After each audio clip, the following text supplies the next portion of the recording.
Inside New Orleans Sports with Eric Asher is underwritten by TikTok Cafe, located on Causeway South at the I-10 in Metairie, is open 24 hours a day, 7 days a week, 365 days a year. Our menu offers breakfast dishes like our Western omelet made from scratch biscuits, grits, egg sunny side up, and lunch specials like our homemade cheeseburgers with a side of golden brown fries. Don't forget about our weekday lunch special, and that every Tuesday is steak night. TikTok Cafe, open 24/7 at Causeway South at the I-10 in Metairie.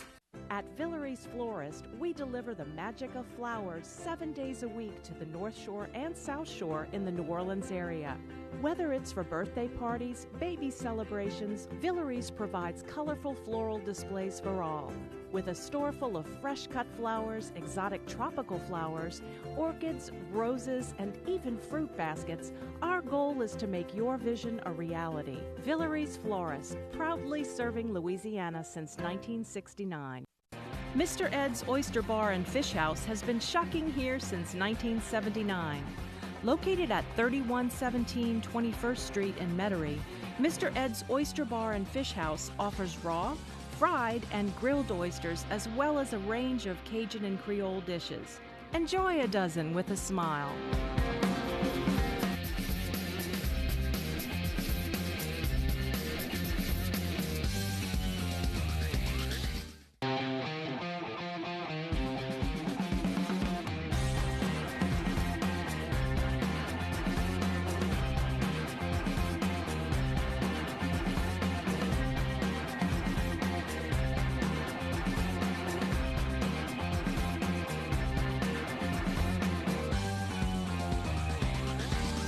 Good evening, New Orleans, and welcome to another edition of Inside New Orleans Sports. I'm your host, Eric Asher. Over the next hour, we'll talk a lot of sports with two guys that you'll be hearing a lot of, or have been hearing a lot of here in New Orleans. Sports 1280's host, Corey Johnson and Chris Gordy, and I'm very happy that it's starting in January. I'll be joining these guys down the dial, leaving 990 and heading on over to 1280. I'll be doing the noon to 2 slot, and looking forward to working with these guys. And tell you what, we'll have a great hour of sports talk, so stay tuned for that. Always like to start the show off talking a little bit about what's going on with you guys. And Chris, welcome to the show, first time on the show, and happy to be working with you over at 1280. Tell the folks a little bit about your time slot now and then where you're going to be going, and maybe a little bit about your background, because you're a native New Orleanian. I am. I'm a New Orleans guy, born and raised, and went to Archbishop Rummel, went to LSU, so I bleed purple and gold, black and gold, all the New Orleans teams. So happy to be doing mornings on 1280 the past few months from 8 to 10, but with the new time change, I'll shift from 2 to 4, and we'll have a stellar lineup following you. So hopefully you bring everybody over and they can all stay for my show. Let's hope for that. Let's hope for that for sure. Corey Johnson, of course. Corey and I have been working together for a long time, getting back together now over 1280. Corey, welcome back to the show. Talk a bit about what you got going from Channel 26 to Sports 1280. Give us the whole rundown. Yeah, I do editorials on Mondays and Wednesdays on Channel 26 during their 6 o'clock news. Been doing that since about 2010. And of course, Eric, doing the show 4 to 6 on AM 1280. I'm fired up about this guy joining us. Seriously, I got a great lead in, and you're leading into him, so it's just going to make it a great block. And I've been listening to Chris from 8 to 10. Insanely knowledgeable, yes. Great takes. It's like the Catholic League over at AM 1280. Rummel, De La Salle, you're De La Salle, Steve McNair's St. Aug, Larry Holder's Rummel, and then you throw in the LSU angle. I mean, I'm LSU, he's LSU. It's crazy. But no, I'm fired up about you hooking up with us and doing that noon to 2 slot, Eric. I'm looking forward to it. I really am. Guys, before we get started, if you would, we got Josh Innes in the morning, starting in January. Yeah, he'll be 6 to 10.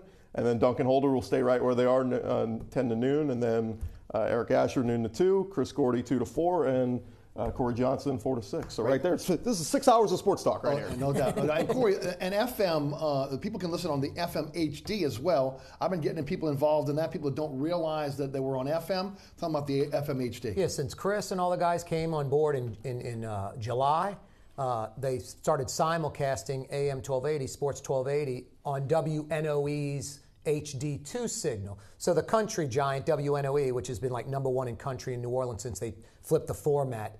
You were over there back then. Yeah, 1982. Literally working with them. So 101.1 FM is actually 101.1 FM HD1, and that's the country giant WNOE.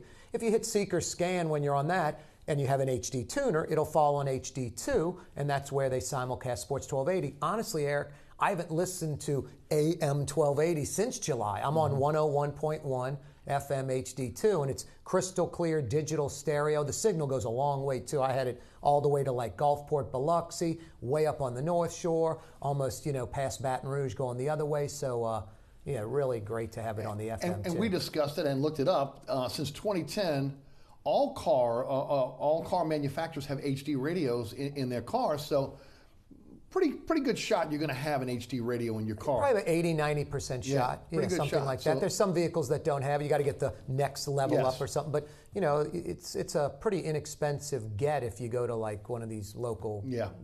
No doubt about it. So again, an opportunity to hear us on FM, AM. Looking forward to joining you guys. And also the free iHeartRadio app. And look, that is, I left that out because probably the largest radio app in the country for sure, right? Yep. No, absolutely. And it's not just mobile phones, it's your iPad, whatever. Everybody's got a mobile device. Sure. You got the cell phone and you got the tablet. So you can put the iHeartRadio app on there. You can listen to us crystal clear sound right there. And you can cheat at work, too, at sports1280.com. There you go. Guys, y'all got to tune in. Again, they've been doing a great job holding it down over at 1280. I love the station. I listen to the station. So happy to join them in January. Let's get started. Guys, great weekend for the Saints. 23-13 over Atlanta. They come back and really kind of put it to the Falcons after what happened in Atlanta. And it's really remarkable the way this team has been able to overcome injuries. Yeah. You look at the first two games of the year, obviously had to overcome blowout losses. A lot of people believe in, this wasn't what we saw in training camp. They go on this 8-game winning streak, and then through that, again, it seems like injuries at key positions. They've been able next man up. And where it was the offense early in the season, now it's the defense that seems to be suffering the injuries. Just a magnificent performance by the defense on Sunday, and just an all-around great game for the Saints who took it to the Falcons. Chris, I'll take you first. Give us your thoughts. Yeah, what stood out most to me was how they did it with the defense. You mentioned all the injuries, and it seems like each guy who's gone down, you said, all right, they can live without this guy. They can live without Alex Okafor, maybe. They can live without A.J. Klein, maybe. They can live without Kenny Vaccaro. But after each one, you start going, oh, my God, how thin are we going to get here with all these guys you're losing? You lost Alex Anzalone earlier in the year. You lost Nick Fairley before the year. So the injuries have mounted up. But this team, to do what they did against Atlanta on Sunday, to hold them to 3 points through three quarters, to hold them without a touchdown until real late in the game was absolutely phenomenal. And it's not just the big guys. Look, Craig Robertson and Manti Te'o are playing better than anybody in the country right now. Cam Jordan showing the country why he's one of the best pass rushers out there. 12 sacks already. He's 5th in the NFL right now in sacks. It's absolutely phenomenal how they did it with the defense. And the Dome was the loudest I've heard it in a real long time on Sunday. And that was reminiscent of the 06 playoff game, the 06 game against the Falcons back in the Dome, a lot of those games in the 09 season. So the Saints have absolutely shown, how the Dome field advantage does matter. And here we're going to see it coming up real soon with this playoff game. If the crowd can bring it, can the Saints defense do it again? Big change from last year, 7-1 in the Dome this year. They've struggled in the Dome over the last few seasons. A lot of that has to do with talent. They're a much better team than they've been over the last few years. But Corey, great game against the Falcons. No, it was a great game. I'm glad you asked a different question because I was just going to pull a Jim Moore and go, yes. I don't have to say anything. Chris nailed it. Eric, the injuries are insane, and they have overcome them, and the defense is still really good. You figured the last few years the defense has been terrible. With all these injuries, it's going to revert back to that. There's no way they can be viable, and it's the opposite. They keep plugging in new guys, and they're getting it done. I think they got 6 or 8 guys on injured reserve that were starters. Yeah. And then you have Armstead go down, and they just put Clemente in and switch it around a little bit, and they keep rolling on offense somewhat. Really not any kind of drop-off, which is shocking because they seem so thin the last few years, especially defensively. Great atmosphere in the Dome. It was really deafening in there, playoff-like atmosphere, and just a great game. The one thing that worries me a little bit, Eric, and I guess I'm getting nitpicky, Saints used to be the best at third down conversions. They've sort of struggled a little. I think they were 2 for 11 against the Falcons, but thank goodness the D is holding the opposition to those kind of stats too. So I guess it all evens out. But just a balanced offense. Breeze just eclipsed 4,000 yards. Normally this time of year it might be 5,000 through 15 games he'd be eclipsing. So that's a plus. You know, Breeze don't have to throw it as much. Probably isn't as much of, you know, getting beat up as much. Can prolong his career. That dynamic duo at running back is absolutely amazing. And then the defense. But yeah, great win. The scary part is, though, they could be on the road at Carolina if they don't watch it. And Tampa's played some really close ball games. They really had Carolina beat. You know, Newton fumbles in the end zone and recovers it for the winning score. So they can't let off the gas, and they can't go into Tampa Bay thinking we're better than this team. They have to go in Tampa Bay and win that, and then they'll host, ideally, someone besides an NFC South team, maybe Seattle or something, but it's probably going to be, you know, Atlanta or Carolina. Yeah, probably no doubt. Carolina. You know, guys, again, it's playoffs. I mean, it's been playoffs for the last few weeks for this team, and got to give a lot of credit to the coaching staff. You know, again, the coaching staff has been a little bit berated by some, myself included, over the last few years. Peyton goes in, he makes the changes to longtime coaches. You see the difference in the way these players have responded. They're getting better. It looks like there's more teaching going on. And then let's give a little credit to Dennis Allen, who was maligned last year. Man, look, what he's been able to do with, again, the injuries he's had, plugging guys in, changing the scheme up a little bit. Got to give a lot of credit to Allen as well. Yeah, we're just a week out from the Pro Bowlers being announced, and I wish they did it for the coaches too, because Dennis Allen would be on my Pro Bowl list this season from what he's done with this defense and able to get the best out of them. My one pause for concern, as Corey mentioned, you know, if we got to be nitpicky, is the run game. It wasn't the greatest this past week against Atlanta. We'll see what they do against Tampa, but that was their bread and butter for much of the year with Mark Ingram and Alvin Kamara, and both those guys, can they keep it rolling? I even heard somebody say on the radio this morning, you know, are they using Kamara too much? Is he too much of that safety valve for Drew Brees? Because we saw that 2 weeks ago in Atlanta when he went down, the offense, the dynamic changed. So I don't know if that's necessarily too much they're going to Kamara and all that, but they definitely need to go into Tampa, get that run game going, and set that tone for the playoffs. And as you mentioned, I mean, playing an NFC South team again, most likely, you know, pick your poison. Do you want to play Carolina, where it's hard to beat a team 3 times in the same year? Or do you want to play Atlanta, who, yeah, you split with them, but you played, you know, a close game there in Atlanta. Do you want to see them again? They're dangerous. So. No, and you got to beat them twice in a row. Exactly. So, and you mentioned Kamara, but almost kind of a necessity when you look at this. You know, the injuries you've seen at tight end. Offensively, the receivers not really getting off the jam and getting separation for the most part, with the exception really of Michael Thomas. You saw them use Ted Ginn this week in more of a deep role. Kamara's been kind of featured in that offensive passing game more because they almost have to, right? Yeah, I think so. But I like Chris's point. I'm watching that game, Eric, and Kamara's in the backfield by himself on first down, and he obviously has proven he can run between the tackles. He's 215 pounds. You know, he's not like under 200. He's not really a Sproles. He's more of like a Bush. But I was sitting in the dome going, why isn't Ingram back there? It's almost like they forgot about Ingram a little bit, and then they got him back in. But, you know, yeah, Kamara's an incredible force, but sometimes I'm like, maybe they're using him too much and have Ingram in there when it's, you know, more pound the rock in between the tackles. Or use them both at the same time, which is what I like them to do, because, again, you don't know which way they're going, and it gives you another playmaker on the field when Kamara's on the field. And, again, defenses have to account for him, much like they accounted for Bush and Sproles. Yeah, I look at, and look, we'll have all offseason to talk about this, but the one piece that this offense is missing to be completely dynamic is a playmaking tight end. I mean, they really could use a Jimmy Graham in this offense. Who's a free agent, by the way, this year. Exactly, but, you know, I look at a guy I've been talking up all year is this guy, Troy Fumagalli, a tight end out of Wisconsin. We'll see where they go when the draft comes, but a guy like that who could come in and be a playmaker for them really will open up this offense, and we'll see the full complement of what Sean Payton can really do. Yeah, they're not going to break the bank on a Jimmy Graham or any tight end. Right. It's like the wide receivers. They get them through the draft. That would be a great one, getting that Wisconsin tight end. You plug him in and start him right away. Eric, going back a little bit, Allen has done a fantastic job. I mean, who's George Johnson? Right. He gets a sack the other day. It's unbelievable.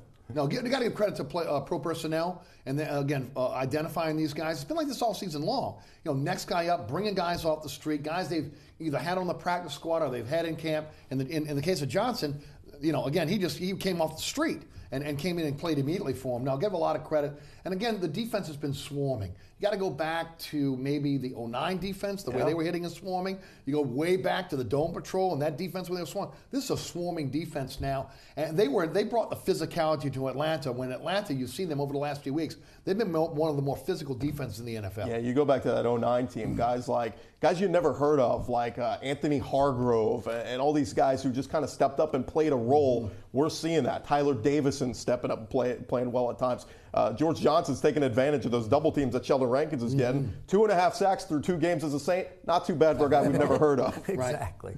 And you mentioned Jordan, who's having an all-pro year. I mean, again, 2 sacks again this weekend, dominant, getting all the attention. But again, it also starts in that defensive backfield. When you can have Lattimore and Crawley, and they get an officiating crew that allows them to be physical, Saints are tough to beat. Exactly. And who knew both those guys would be as good as they are so far? I mean, we thought Delvin Breaux would play a big role this year before his injury, and it's amazing how Crawley stepped up. You look at those LSU-Alabama games when it was Patrick Peterson on Julio Jones for 3 straight years. That's NFL stuff. Now you get Lattimore and Julio Jones. Jones has that first down on that out route on the sideline, and Lattimore just goes over him and pulls his arms apart basically, and he drops the ball essentially. Lattimore is just so good. I mean, it's amazing he's a rookie and he's like a shut-down corner. It's unbelievable. Yeah, well, it's very unusual to have a guy come out of college and be that good immediately. And look, there were a lot of look, everybody knows. The questions with the hamstring, I was lukewarm on the pick when they picked him. I mean, but again, for the most part, he's been very, very healthy. And imagine the Saints team without him at this point. It'd be hard to imagine. No, you're right. And he had the concerns during training camp. He was banged up. Yes. And going, get out there. You're the first-round pick. Sure. But, hey, credit Jeff Ireland. He did a fantastic job. And he's done a great job. And then you look at this team right now over the last two drafts, last 2 free agency periods. Again, they've turned this team around in terms of personnel. And I've talked about it on the radio show. I've talked about it on this show. They're really one more off-season away from really being a dominant team with really quality depth. You get one more really good draft, one more really good free agency period. All of a sudden, even though we're seeing the injuries and guys filling in, you're filling in with guys that are even better than what you're filling in with now. So, as good as they've been so far, one more good draft, one more good free agency period, you're talking about a team that could be good for the next 5 to 7 years. Green Bay, Seattle, the key is winning in the draft. I always say this. What is the draft? Cheap labor. Guys you have under team control for many years to come. And if you win in that, the Saints will set themselves up for success. And being in a small market, Eric, the Saints can't afford to go get these big-time players. They're not going to make a splash in free agency like the big market teams do. So the draft is key for the Saints. And you can almost break down the Saints. We're like in the 3rd chapter of Breeze and Peyton now. That first chapter, the first 5 years, great drafts, great free agency. The next 4 or 5 years, the opposite, terrible. I remember it was 2 years ago, New England had, I think it was 4 players in every draft over 5 years make their team. So 20 of their 53. That's 40% of their roster. The Saints averaged 1 over 5 years in the draft, 10% of their roster. So that's why New England's New England and the Saints are the Saints. But yeah, Ireland's Chris was talking about having your defensive coordinator in the Pro Bowl. Ireland would be in the Pro Bowl. Just great free agency, great drafts, and that's the reason the Saints are where they are. If they were doing the same old stuff, it'd be another 7 and 9 year. Right, and you mentioned again the salary cap. They've been in salary cap hell with some bad decisions over the last few years. They're eking out of that now, pretty much out of it. But you still got Drew Brees coming up at the end of the year. Look, you've had to pay a top-notch quarterback every single year. You've got to do well in the draft whenever you have a great quarterback like that, because a large percentage of your cap is going to that quarterback. You can't afford to make mistakes. They haven't made mistakes over the last 2 seasons. Yeah, and the thing with the most appealing thing for Drew is going to be the fact that this O-line has gotten better and better. You got young guys like Ramczyk, the draft pick. You'll get Zach Strief back, hopefully healthy, and you got the nice core here with Michael Thomas and some of these other guys that hopefully Drew's eyes won't be wandering. He'll be here and maybe not take a hometown discount, but at least come to the table for contract talks a little bit friendlier. Yeah. That's a huge point, Eric. The O-line, I think, even in good years, is mediocre at best and never a force. And now you've got at least 3 guys on that line that are very, very good. Armstead is as good a left tackle as there is. Unger's doing a really good job at center. Warford is an animal. He's a beast at guard. And then these second-year guy and rookie guy, Ramczyk and just Pete. Yeah, Pete. Right. I mean, they're really playing well. And Pete's found his niche. It almost looked like a bust. It's no, move him to guard. And a lot of tackles can't move to guard, and he's sort of excelled there. And then Calamente is like, can play center guard or tackle. So they really have a 6, offensive linemen that are pretty good. Yeah, and look, by design, because again, I think they realized with Drew Brees that when they first designed this offensive line, they went inside out and had some very, very good players along that offensive line. They go back. They spend number 1 picks. They go on the free agency. They trade one of their really great players in Jimmy Graham. So by design, they've built that offensive line over the last few years, and it's paying dividends now. Well, I may eat my words when Brandon Cooks catches the game-winning touchdown in the Super Bowl, but Saints won that deal. I mean, trading away Brandon Cooks, everybody hated it at the time, but it was the right move to make. Well, come on. I mean, even I'll go back to that draft. I'm thinking defense. They pick Ramczyk, and I'm like, well, okay, but and then all of a sudden you see the kid, he can play. He can play immediately. Yep. And then who knew what would happen with Zach Street? But the ability, the thing that gets me about Ramczyk is the ability to go from left to right side and don't miss a beat. No, you're right. I mean, come on, this kid can play. Yep. And then you look back at his time, and again, just really 1 year at Wisconsin. I mean, a guy that really had to work his way up from, junior He was college. a nobody. I mean, nobody. And of course, he's a guy now that, look, he got shunned in the Pro Bowl ballots because of, again, being a rookie, but he's played as good as any right tackle in football this year. Absolutely. And if you go back and watch the film, Saints have had, Brees has had a lot of pressure in his face. These guys aren't flawless. They're not playing incredible every down, but they're doing just enough. Give Drew that extra half a second to get the ball out, and you're fine. Right, and then switching back to defense, again, plugging guys in. Look, this weekend, Manti Te'o, a guy that was maybe an afterthought when he was brought in the offseason. I mean, again, he's been a steady guy on first and second down for him all season long. Hilori Kakaha has been forgotten.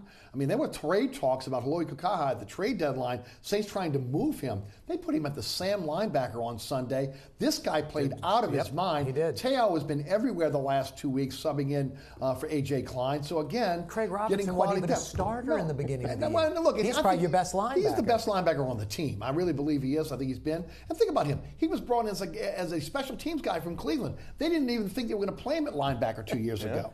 So, I mean, look, it's really been, I don't want to say it's an embarrassment of riches, but they've done really well, and guys are just playing really maybe a little bit above their heads, but playing as a team, that's what you really like. Exactly. And then like we mentioned, next year you'll get A.J. Klein back, you get Anzalone back, who looked really good through those first few weeks of the season. So you got to be excited about how the Saints set up, not just for this year. Yep. Again, a lot of road left to go this year, but for next year as well. Yeah, I was thinking the same thing, Eric. They're young. Yeah. It's full of stars, and they're young. It's right. amazing. And cheap as Chris mentioned. For the next few years, you got him on the cheap. Yeah, and look, I mean, again, on offense, something that we haven't seen since 2009, balance. Yeah. Every single week now you don't see, where Brees is having to throw 50 passes a game.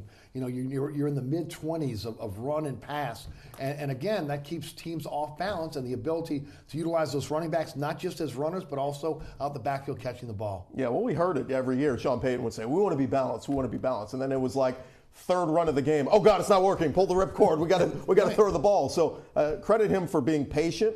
They've been balanced this year, and would love to see them continue to be this way. Because again, we always go back to the 2009 season, running the ball, how successful they ran the ball that year with Mike Bell, Pierre Thomas, and that whole crew. And we're seeing it again this year. Hopefully, they continue to do this moving forward. I think New England eked past the Saints this week as number 1 offense in the league. So Saints are number 2. So they're still top 3 offense, top 5 offense. And Brees throws about 80 yards less a game on average. So they're making that up with the running game and that balance, time of possession on some games where they win that, where Peyton didn't even care about that before. So it's just a better team. Right. It's better. Guys, and then special teams really been, iffy throughout the season. In this last part of the season, they've been able to plug guys in. All of a sudden, the special teams playing pretty well. I like Kaare in that role as the kickoff returner. Again, that's something that they have not utilized him all season. He had 75 yards or something. I mean, come on, returns. This is a guy that can break it. They don't get a lot of yards on punt returns, but when you start looking again the coverage units, they're playing well. And look, Thomas Morstead is a weapon. Yeah, pro. Absolutely. No, I think Armstead's one of the better punters in the league, and maybe doesn't get enough credit, not enough Pro Bowls on his resume. But how about Will Lutz in the kicking game? Yeah, as reliable. You feel confident in him kicking a game-winning kick? And think about last year, all the kicking woes you had, from blocked extra points to blocked field goals, returned the other way for 6 points. I mean, it was incredible how the kicking woes were such a thorn in your side last year, and how this year there's been no issues. I mean, how has there been any game where we look and go, God, if we just would have made that field goal or that extra point, or Morstead just could have punted it a little bit better? It's been phenomenal. Right. I mean, it goes back to coaching. Three former coordinators of special teams on the special teams coaches. You've got multiple former head coaches that are involved in the defense, offense. I mean, again, he's changed that staff, and you see it paying off on Sundays. No doubt. That's the key. They've made, Vic Johnson, the D-line coach, Vic, the old linebacker. These are like best. Vic, especially, that's Peyton's best friend. He was the concierge, they called him. Literally, exactly. Tom from The Godfather, and they, he made that move, and it has improved the team, and that was probably very tough for Peyton to swallow. And Peyton is the GM, the president. He does everything he wants, and he made that move. Yeah, guys, we'd be remiss if we didn't talk about the penalties again. Look, there's no doubt, again, the Saints, things evened out in the Dome after what happened in Atlanta. What was it, 11 penalties against the Saints, 9 for first downs. Atlanta only had, I think, 3 penalties or 4 penalties called against them in the Dome on Sunday. Atlanta 10 for 91, Saints 3 for 30, and there were 2 at the end that were kind of like, officials need to, let's even this up just a little bit. Right. We don't want to let the Saints go to the final gun with 1 penalty. Those things even out, but I mean, again, I thought the Saints were the better team all season long in both meetings against this team. Take the officials out of it. Again, if I had my choice going into the playoffs, and you're asking me about an NFC South team, I'd rather see Atlanta than Carolina.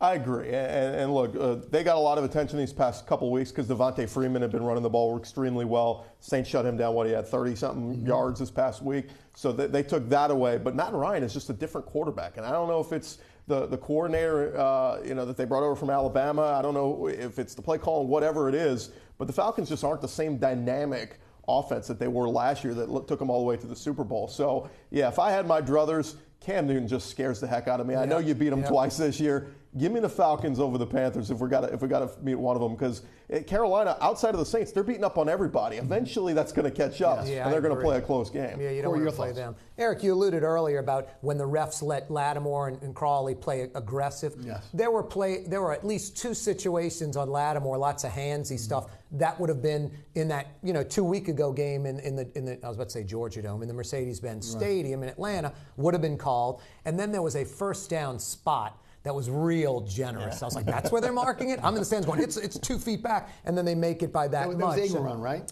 I think so, yeah. It's around the 40-yard line on Atlanta's 40, and they prolong that drive. So there were probably 3 or 4 calls that in Atlanta would have definitely gone the other way. They were questionable in the Dome, so, I don't think it's home cooking, but I think it's probably going in subconsciously going, boy, refs, not this crew, but refs as a whole, we kind of screwed the Saints over in that Atlanta game, and I think they were, Saints Bucks flex to 3:30. Atlanta Carolina flex to 3:30. Again, that way you're not doing scoreboard watching hopefully throughout the game. In the past when that's happened in the Dome, they haven't shown the scores. You'll be in Tampa. Who knows what will happen there? But you got to like the Saints' chances on Sunday. You do. And the other game to watch is going to be the Rams and 49ers, because if Jimmy Garoppolo, who is on a freaking roll right now with the 49ers, really they've won 4 straight. If they go into L.A. and can pull the upset there, the Saints can move up to the 3 seed. And right now, the way it's setting up, and if you saw the Eagles the other night, they're not looking very great right now. Yeah, I think if you're the Saints, ideally, you might want to be in that 4 seed. Go to Philadelphia the second round. And again, we don't want to look too far ahead, but I like our chances going to Philadelphia to play Nick Foles, who really struggled against the Oakland the other night, as opposed to Minnesota, which if you're the 3 seed, that's where you're going in the second round. Hey, we've been to Minnesota this year. We know how tough it is. Great point. Yeah, the Rams, they got their hands full. San Francisco, I'm not kidding you, they are a playoff team right now. I mean, they got 5 wins, but they've won 4 straight. As Chris said, they have the best win streak in the entire NFL, and the QB from New England, Garoppolo, is the total difference maker. They're viable now. They're a playoff team right now. Well, if you saw the stadium, Levi Stadium on Sunday, I mean, again, it was packed. And that's a team going nowhere. And they beat Jacksonville, who's one of the best teams in the AFC. It wasn't like chopped liver. No, they're playing very, very good football right now. And again, let's see how it's going to fall out for them. But I'm nervous about the Tampa game though a little bit. I mean, normally you'd think just a given. Tampa's got only like 5 wins or something like that. 4-11. I keep saying, I'm waiting for the injury. I'm waiting for this week. Oh, Jameis has a leg injury. He may need to sit out. He's playing pretty good lately. Playing Threw for really like well. 367 the other day. I Exactly. thought 2 weeks ago against Atlanta. I mean, was really playing well. Both those games they played the last few weeks, they really should have won both those games. Right. So I think, that's a team that's like, hey, guys, like San Fran, let's go in with some momentum. We're going nowhere near the playoffs. We don't have to lose to get a draft pick. We're going to be in those, early picks. I'm a little nervous. Saints have to fully show up for that ball game. I think it's going to be a tight game. They're not ripping Tampa Bay. Tampa Bay's got pride all of a sudden and playing pretty good football. Stay with that, Corey. Your thoughts on Tampa Saints, and then how far can this Saints team go this year? I'm looking at USA Today the other day, and they had an article strictly about the Saints that they have as good a chance as any team in the NFC from going somewhere. Minnesota's beat up a little bit. I think that game was, 3 months ago. So that's a totally reset there. Philly without their QB, I mean, they're doing pretty well with their backup, but Philly's not the same team. So, no, I think the Saints, Carolina even, I think those are dangerous teams when it comes playoff time. It's crazy.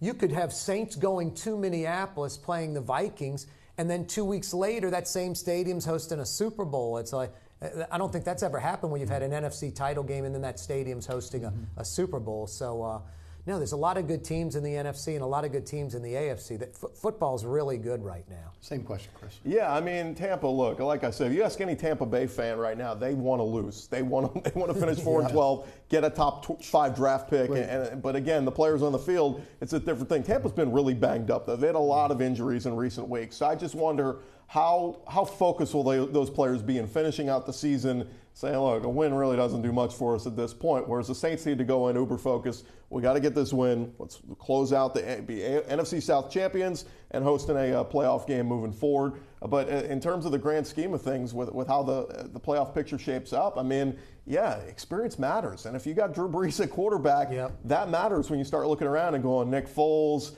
Case Keenum, look, he's been a great story, but when's the clock going to strike on Cinderella on him? So, and then there's the factor of, no team, host city, has hosted the playoff, the Super Bowl and played in the Super Bowl. So in the back of your mind, you got to start going, well, Minnesota's not going to get there. So there's a lot of different factors to look at, but I just look at experience, and I think you got to love Drew Brees and the Saints' chances right now. Yeah, I think the closest thing was San Fran playing in Palo Alto at Stanford that year. That's like close, and that in their home stadium, obviously. Yeah, hopefully Tampa runs out of gas, like they burned their fuel the last 2 games where they played it close. And when you play that close and you lose like you did to Atlanta and last week at the end of the ball game, that bums you out. That zaps your strength. No doubt.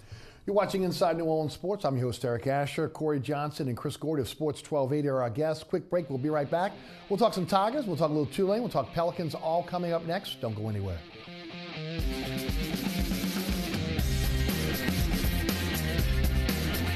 Burkhart's Air Conditioning, Heating, and Refrigeration has been family-owned and operated since 1989. Burkhart has energy-efficient solutions and offers brands such as Mitsubishi ductless AC units and Amana, the only manufacturer with a lifetime unit replacement warranty.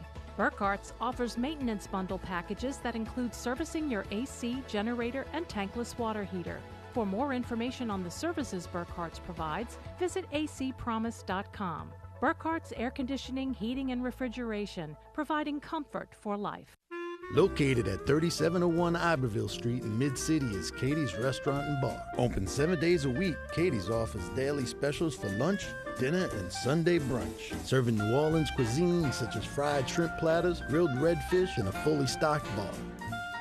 And don't forget about our expanded event seating and local entertainment. Featured on the Best of Food Network's diners, drive-ins, and dives, Katie's Restaurant and Bar. Amco Fence, locally owned and operated since 1976. Fully licensed and insured and a member of the BBB, Amco serves both residential and commercial customers. If you're looking to repair, replace, or install a fence for security or aesthetic reasons, Amco Fence supplies wooden, metal, chain link, vinyl, and ornamental or automatic gates. Amco aims to satisfy your fencing needs. Amco Fence, 504-468-9559 or amcofencecompany.com. Welcome back to Inside New Orleans Sports. I'm your host, Eric Asher. Tonight, Chris Gordy of Sports 1280, Corey Johnson of Sports 1280. I'll be joining those guys in January at Sports 1280. Looking forward to that. I'll be noon to 2. Chris is currently 8 to 10, but we'll be going 2 to 4. Corey will stay at his slot, 4 to 6 p.m. All right, guys, let's shift gears and talk about the LSU Tigers, 9-3, 6-2 in the conference. Before we really get into the Citrus Bowl, let's talk about early signing period. The Tigers signed 21, including 5-star Terrence Marshall and 4-star Gerald Cherry. They end up with 1 5-star, 8 4-stars, 9 3-stars. They're rated 12th nationally and 4th in the SEC by 24/7 Sports. Both you guys do a great job on recruiting. Chris, I'll take you first. Talk about the class. Yeah, well, Friday was huge in that, they get Terrace Marshall, one of the best receivers in the country, 5-star, and then Gerald Cherry kept his commitment. So that put them, at least in Rivals rankings, took them from number 12 to the number 10 class. Mm-hmm. And then we've still got a lot to be decided here. We'll see where Patrick Surtain Jr. decides to go, which they keep saying he's leaning LSU. So February 3rd will be interesting. The problem is you got 21 signees, and it's a hard cap of 25. So you got 4 kids you could sign, with a lot of these big-time 4- and 5-star guys still kind of uncommitted. So it becomes a numbers game if you're LSU. All right, so if you got Surtain, that's 3 more spots. It's just like, how many kids' living rooms are you going to go sit in from now to February and go, we might have a spot for you, we may not. But still, I think it's going to be a good close for Coach O, and he's got to have a top 10 class. This is what I call Coach O season. Mm-hmm. This is when he goes to work. And if he doesn't go out there and finish with a top 10 class, if it's 11th, 12th, it's like, okay, that's great, but this is where he's supposed to win. And then Aranda and Canada are the guys who win as the season goes along. Yeah, the numbers are tight, 21. You figure Surtain, maybe you get Chase, the Rummel wide receiver, Phillips, the safety. You got 1 slot left, and there's probably like 4 guys that would be in that 1 slot if you get those other 3 I mentioned. I know that there's talk of Raymond maybe going to Florida State. Jimbo's probably going to be trying to get some guys too, including Surtain. Alabama's going to be pounding after Surtain. He's not signed until February. I think he takes 4 trips next month. But LSU's been the leader for him for years, and I think still the leader. 11 of the 21 signees were offensive or defensive linemen. Like 11 of 21, like more than half the class so far. So I think Ed Orgeron did a good job doing, getting those guys, getting the line. The thing that worries me about Orgeron somewhat is, we can go back and say LSU should have had a coach under contract before you fire Miles because you wanted a definitive improvement. And Orgeron was his strength was recruiting. And you figured, boy, he's going to take recruiting up another level. And that's kind of difficult because Saban and Miles were, I think, very, very good recruiters at LSU. Even Miles. I mean, Miles had a top 10 class year in, year out, probably averaged around 5th over his whole tenure. So I thought Orgeron was going to pull like a Smart at Georgia. Smart's got like 5 5-stars, 14 4-stars. It's an insane class. It averages above a 4-star. LSU, on the flip side, lots of 3-stars, lots of project-type players, and I'm talking about Rivals like Chris was. That worries me that the average player rating is 7th or 6th right now, according to Rivals. So a bunch of SEC teams above LSU. I thought Orgeron was going to take recruiting up a level higher than Miles, and so far that hadn't happened, but I think it's a pretty solid class, and like Chris said, if they get these last few guys, then they'll be right where they're supposed to be. Chris, piggyback on what Corey had to say. Yeah, I think it's, as he mentioned, with the offensive linemen and defensive linemen, it was a good group that they brought in. But from what I understand, the offensive and defensive linemen nationwide, it wasn't so many 4- and 5-stars this year. They said it was about half of that this year. So that being said, they went out and addressed needs, and that's really where their needs were. And look, we get all wrapped up in the 5-stars. In this class, it was a lot of cornerbacks, a lot of receivers, a lot of positions that weren't exactly LSU needs to go out and get these guys. You look at Texas and what Tom Herman did. Tom Herman got a ton of 5-star DBs and real sexy class. Here's the problem. They didn't get barely any offensive or defensive linemen. That's going to catch up to them. So while all the fans are wild by, oh my goodness, look at all these 5-star DBs. Yeah, they're a third-ranked class. Yeah, Texas. DBU, we're going to see it play out when Texas is getting beat in the trenches next year or the year after that, going, oh man, they really should have focused on maybe some of those. Maybe the 3-stars weren't as sexy to you, but those are guys addressing needs. One of the things Orgeron said was, I'm not worried about the star grading. I saw these guys. These guys can play, and we're going to coach them up. A little bit different than what he said when he took the job, where he says, I got to match Alabama. I need to get 5-star linemen. They're getting 5-star linemen. Any worry there? I think, look, Les Miles was tremendous at taking in guys who were 2 and 3 stars and getting the best out of them. And we've kind of seen that with Dave Aranda. He's turning guys into studs at linebacker. So I think he'll be able to do that well with some of those guys. But we talk about defensive linemen. Okay, you bring in a bunch of 3-star defensive linemen. This is Coach O's forte. He's the guy who's been coaching up the D linemen. It's on him now. If he can't turn them into stars or play at the level of a 4 or 5-star, then that's on him. But again, I think we'll see as it plays out. I think they'll get the best out of these guys, and we'll forget about star rankings when they're out there winning in the trenches. And to me, that's the key to beating Alabama. You've gotten beat by Alabama every year because you lose in the trenches, offensive and defensive line, and they've addressed that in this class. When you get 4 and 5-star guys, you love the ratings. When you don't get them, you're like, man, it's just 4 and 5-star guys. I kind of look at it 2 ways. I'm sure Chris and you do too, Eric. It's sort of like, you go to Rivals or these other sites and look at the 4 and 5 stars. Then you look at who is actually aggressively recruiting those players. And if it's Ohio State, Alabama, USC, Texas, then you know it's sort of a consensus that it's a good player. What concerns me a little bit, just for instance, a couple of running backs that LSU signed, and Akers last year losing that Mississippi kid to Florida State was a crusher, because he would really be the heir apparent at that position for Geis. And Geis is still like on the fence, so I'm keeping my fingers crossed. I think it's a long shot that Geis comes back. But the 2 running backs, one's from Alabama, one's from Florida.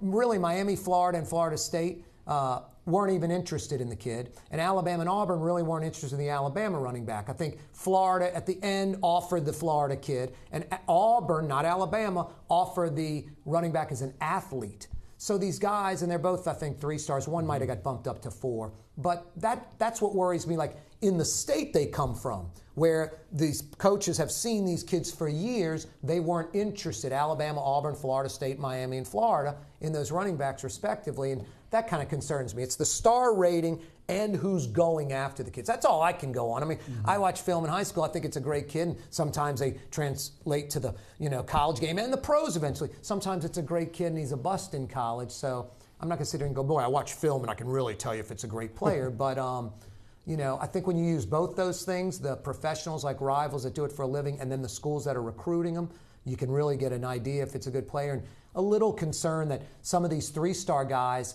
that LSU got, you're beating out La Tech or something for them and not Alabama, USC, Ohio State. You share his concern? Yeah, I think with the running backs, it's going to be an interesting dynamic because this is the first time in many years where we're not set at running back next year. We don't know exactly who LSU's starting running back is going to be next year. Well, usually have like 3 or 4 deep. Exactly. And I love the Clyde Edwards-Helaire kid that they brought in. I wish he would have gotten more of a chance to run the ball a little bit this year. But as we look ahead to next year, I think the Matt Canada offense, we're going to see this evolution of LSU isn't pound the rock with the 5-star running back every down. Right. It's going to be a different offense. And we'll see who the quarterback is, whether it's Miles Brennan, who everybody thinks is going to be, or Lowell Narcisse. And I think you could play both. I think you could put in a package for Narcisse and use his running ability and all that. But with this spread it out, wide receiver, end arounds, and all this, I think you're going to see a different dynamic of an offense. And it's not going to be the Darius guy. Look, you had Darius guys, so why not use him? Give him 20, 25 carries a game. But with him and Leonard Fournette gone, maybe we see an evolution of the LSU offense where it's not so reliant on, oh my God, who's the running back going to be? Well, it doesn't matter anymore because you're giving the wide receivers 5 to 6 carries a game. The running backs or the quarterback can tuck and run, or whatever they do. I think we're going to see a different offense under Matt Canada. So you really believe Canada's coming back then? I think so. I've heard all these rumblings that he might. I think it's too late in the game right now to leave.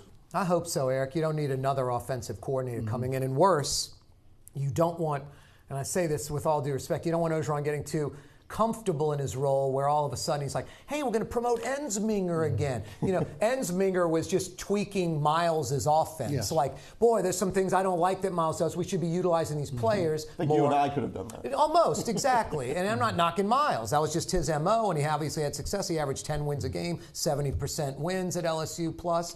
But you don't want Ensminger being offensive coordinator, so you hope Canada comes back. But there are rumblings that, Orgeron and Canada still are button heads a little bit. Well, the rumor was he's the one that went over Orgeron's head and went to the athletic director. And it's hard to trust someone if they go over your head simply because Orgeron didn't want all the movement in the offense. That's something they have to work out between themselves. Again, my deal with Canada has always been, I see with the history of quarterbacks what he's done. To me, that's what I want. I want a guy that can cultivate quarterbacks. It hasn't been done in LSU for years. And if you got a guy like Canada who can do that, that's going to make it that much better. Again, the movement, all the shifts.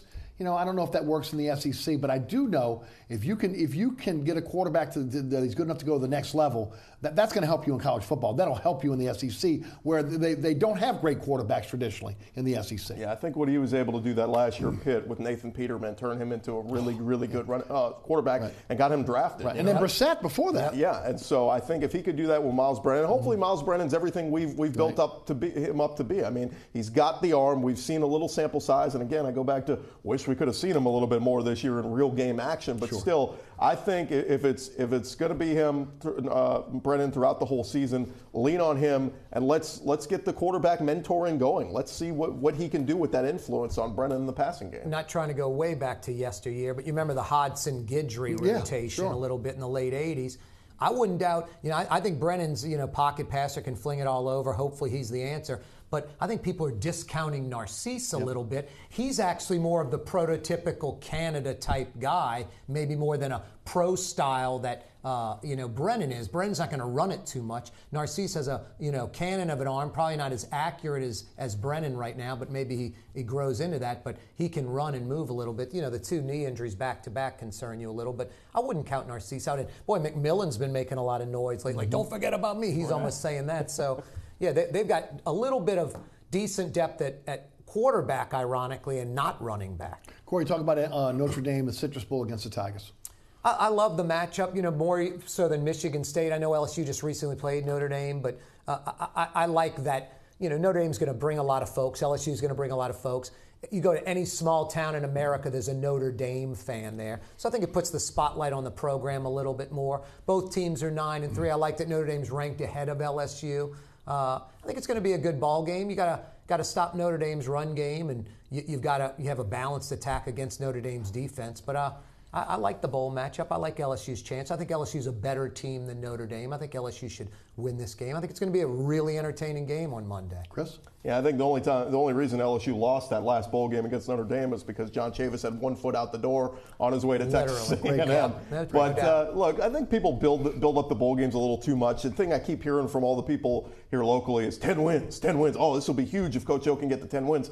What does that matter if he loses 2 out of the first 3 next year? We're sitting back going, hey, at least you won 10 wins last year. It doesn't mean anything moving forward. It does carry some momentum into the offseason. You feel good about yourself. The way they roughed up the Heisman Trophy winner last year, Lamar Jackson in Louisville, it does give you a little bit of goodwill going into the offseason. So hopefully they do play a competitive game and they come out and they beat Notre Dame. But I tend to be on the other side. It's not the end of the world if they lose that game, but it does matter how you come out of the gates next year. With Miami and Auburn coming up very quickly, it matters right out of the gates next year. Yeah, the Notre Dame game, Eric, just like Chris is saying, get to 10 wins.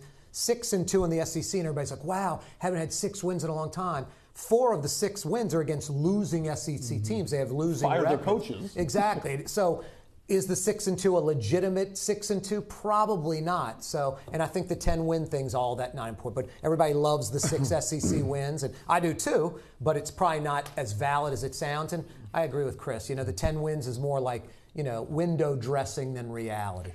Corey, Tulane again gets robbed at SMU. They could have gone to a bowl game with that win there. Their recruiting class out on Claiborne right now, they're excited. According to 24/7 Sports, 66 in the nation, a 22-man class, 14 3-star prospects. 8 of those are from Louisiana, 4 from the New Orleans area, including De La Salle's Jamarian James, Deffern's Macon Clark, St. Aug's Juan Morages, and Easton's Damian Tate. Fritz looks like he got a pretty good class. You like to see the 3 stars that you hope that you can coach him up to 4 stars at Tulane. You like the fact there's been some local talent. He's making inroads now into Louisiana, something he wasn't able to do when he first got here.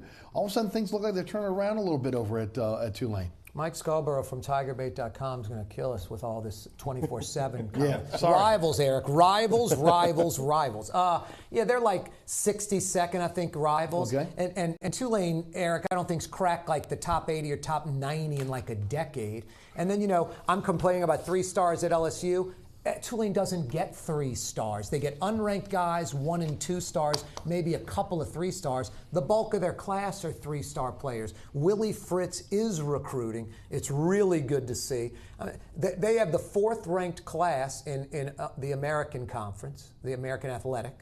4th ranked in recruiting. So they're definitely getting some players they want. He's making inroads into New Orleans. I mean, Southern Miss used to live off the scraps of New Orleans that the SEC and the Power 5 conferences didn't pick up. So I think Tulane, they got robbed at SMU. Should have been 6-6. What really hurts more than that, than going to a bowl game, winning or losing, is that extra 2 weeks of practice with the players. So that's what Tulane really lost. And exposure, because they're trying to be a national program. You get the Jersey and New York kids interested in that kind of thing. But Willie Fritz is a winner. There's no doubt about him. He's won like 19 seasons out of 22, something like that, coaching. This is his first ever back-to-back losing season. Should have been 6-6. So it's the old bum thing, knocked on the door, pounding on the door, kicking the door down. I think they kick it down next year and they win 7 or 8 games and go bowling, and they'll be doing that every year from here on out. There'll be a 7, 8, 9 win team, and they'll go bowling. When I'm keeping my fingers crossed, the future of Tulane, Fritz is laying down the foundation, get a basketball arena built in the old Rosen Dorm on Claiborne, and get in the, ideally, ACC. A lot of Big 12 talk. Yes. ACC is such a good fit with all those academic schools like Virginia, Georgia Tech, Wake Forest, Duke. Tulane fits right in there. So hopefully this parlays it into that. But first things first, I think football's on the right track. Willie Fritz is getting it done. What can you add, Chris? Yeah, I think to me the key is just going to be keeping Willie Fritz. I mean, we heard the talk of contract extension already, which seems crazy coming off a 5-7 year, but that's where Tulane's been in recent years. So really a lot of momentum building forward. We've seen Willie Fritz, his offenses that he's had at Sam Houston State and winning at that. And then you look at what they did this year, and to me it was all about scoring. I mean, they were able to put up 28 points against South Florida, who was a top 15 team at the time, 38 against SMU, which really should have been more because they should have won that one, and 62 against Tulsa. So to me, it's all about the offense that Willie Fritz brings. And if they can get that going with some of these recruits, like you said, a really good recruiting class, and build off that, that's going to be the key. Because here's the thing in college football, even at Tulane at Ullman Stadium, if you're losing, at least be entertaining. No one wants to see these 38-15 type games like where you weren't even in it. But at least Willie Fritz has been competitive. They scored some points, and it's about building, being entertaining, but also winning, which Willie Fritz has done. Yeah, and he's got the foundation now. It looks like he's putting together. Thank God he's old. I think Willie's like 57 or 58. But, you know, you win, and someone's going, my God, he won at Tulane. He's a commodity right away. So hopefully he sticks around for, finishes his career like a 10-year deal and is bowling every single year.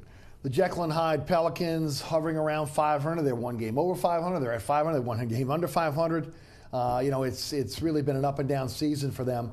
The good news is the supporting cast is finally starting to play well. You're seeing E'Twaun Moore come into his own. Rondo now getting the ball more finally, and again starting to really get the offense going. You look at again, Miller's been a guy that can be able to consistently hit the 3-point shot, something he was able to do in Europe, not able to do when he was in New Orleans in the last step. Holiday all of a sudden has kind of found his game. Cunningham does the dirty work. When Allen was healthy, he was doing the dirty work. Even Ashik has come in and set up pretty good picks. You got the big two, obviously, with Boogie Cousins and Anthony Davis. The problem has been thus far, as we've talked about in this program and my radio show constantly, it is again, Boogie Cousins. I mean, when Boogie is unselfish and he plays defense and he runs down the court and, he's not holding the basketball and really stagnating the offense, this team plays very, very well. When he goes into just the Boogie mode, where it's all about Boogie, this team stagnates and they don't play well. And Anthony Davis thus far has not really stepped up to be that alpha male on this team to demand, again, the ball, demand winning. He spoke to Wojo about a week or so ago. He mentioned winning 22 times in that interview. And it's something I've asked the question over and over again. Man, look, Anthony, when are you going to step up and demand your teammates start to play winning basketball? This is your team. You're the guy. So far, the alpha male on this team thus far has been Boogie Cousins, which is one of the reasons why we're seeing this, up and down Pelican team thus far. Your thoughts on the Pelicans? Yeah, to me, the two biggest keys are going to be health and defense, because the offense has been phenomenal. I mean, Chris Finch, his years in Houston and then in Denver last year helped turn their offense around. And we're seeing a more dynamic offense this year. We're seeing where all 5 guys in the starting lineup can step out and shoot a 3. And that's tremendous, putting pressure on the opposing defense, making you have to stretch and play the perimeter a little bit more, whether it's Boogie, whether it's Anthony, or whoever. The problem becomes on the defensive side, and that's where they've really struggled at times this year, giving up points in transition. A lot of turnovers from Boogie this year. He needs to cut that down. But to me, if they can stay healthy and improve that defense just a little bit, they'll be right where they want to be. They've been hovering around this 500 mark, just above 500, and they're in this pack of like Denver and Portland and Utah and all these other teams. So they're going to be in that playoff mix throughout the year. Again, as long as they stay healthy. Anthony Davis has had his history of injury concerns and all that. But if they can stay healthy, they'll be in this mix, and they'll be where they want to be. And I'll even be selfish on you. I'm not sold on Minnesota. They're the 4th seed right now. You're about 3-4 games behind them. If you can go on a little run here, like a 7-2 type run, a 9-3 type run, got a lot of winnable games coming up here in January. Yes. You go on a little run, you can get that separation, start to move up the ladder. And my God, can you imagine a 4 seed hosting a first-round playoff game? It's unimagiable. But they're closer to that right now where they are than I think falling out, where some people thought, oh, okay, they may fall out. They're trading Boogie at the trade deadline. I don't think that's going to happen with this team. I think they're going to ride with Boogie and Davis until they can't ride with anymore. But Boogie's got to realize he's not in Sacramento anymore, and he's got to play more of a team game. Your thoughts? Routinely, this team scores over 100, which is great. Routinely, they give up over 100, which is a terrible thing. They obviously have to start playing better defense. This team is Anthony Davis's team. I don't think Boogie Cousins gets that, because I don't know if Alvin Gentry gets that. And my God, play in the paint with these two towers. All the jacking up the threes from outside by both of them, especially Cousins. It's obnoxious. When Cousins plays in the paint, they're a better team. Oh, yeah. So I think they need to get more physical and play kind of the standard basketball when you have those guys, and said, hey, they're finesse guys that can jack it up. It's like Sabonis, playmaker and shot, taker from outside. It's like, that Russian star from the past he was a European player. These guys have to be American players, physical players, but I think Anthony Davis has to be clearly the number one, and everyone works around him. But right now it's sort of a 1 and 1A with Cousins, because they're these twin towers. But too much outside shooting, Eric. I think they need to play more in the paint, and that's pretty much it. Play defense. Well, the two things that have held this team back is, again, things that are curable: defense and turnovers. Yeah. I mean, it's about effort. Again, the effort on the defensive side is about closing out on offensive shooters. Again, offensive rebounding. I mean, with the guys that they have, the size they have, they should be leading the league or close to leading the league in offensive rebounds. But you can't when again, you're not running down court, or you're not even attempting to get down on the offensive rebounds. And then the other thing about it, as you mentioned, turnovers. Yeah. I mean, again, get the ball in the hands of the guards and allow them to get the offense moving. Again, they're horrible at getting the pass on the inside, lazy passes. Rondo's got to have the ball in his hands. Yeah, and for stretches of the season, we saw nights where Boogie and Anthony did it all. And the question was, who's the third option? And a lot of times when they didn't get that third option, are nights when they lose. To me, Drew Holiday's had a nice season so far. I'd like to see that shooting percentage tick up a little bit more, especially the three-point shooting. But when Drew Holiday can come out and give you 20, 22, in addition to what Boogie and Anthony are giving you, I think that's the X factor in all this. And that equals to wins more often than not. And then Etuan Moore, you get him in there and shooting at a high clip. I think that helps as well. But, yeah, I mean, as you mentioned, turnover, clean it up on the defensive end. That's going to be what takes this team to the next level. 30 seconds, Corey, got the last word. Rondo's, like 33 or something, but he's actually doing like what they thought he was going to do, and I was skeptical. He's running the point, and Drew Holiday can be a two-guard. The turnovers, Eric, it's a catch-22. It's turnovers and points off of turnovers because they don't run the court and play D enough, and teams are killing them on that. A lot of turnovers are killing them. I mean, it really is. I mean, again, throwing into transition baskets, easy baskets for the opposition. It's happening too much. And again, that's effort. That's about effort. And again, that's why, again, Alvin Gentry's got to get a hold of this team.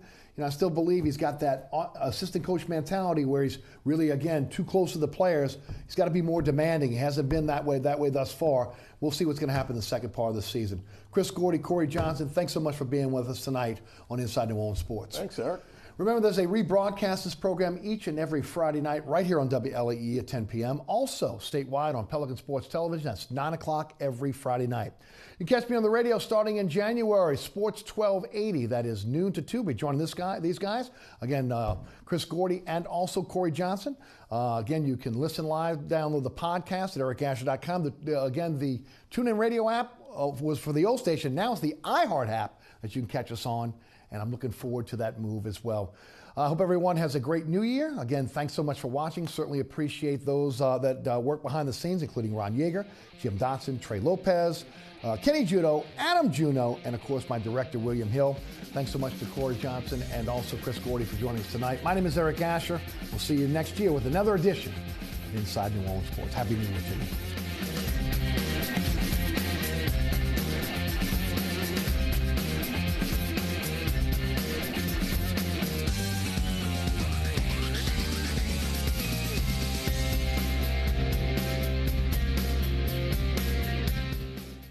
Inside New Orleans Sports with Eric Asher is underwritten by... Located on Lake Pontchartrain, Brisbee's Lakefront Restaurant and Bar offers traditional West End favorites, a scenic view, oysters, and numerous tasty options. More information is available at 504-304-4125 or brisbeesrestaurant.com.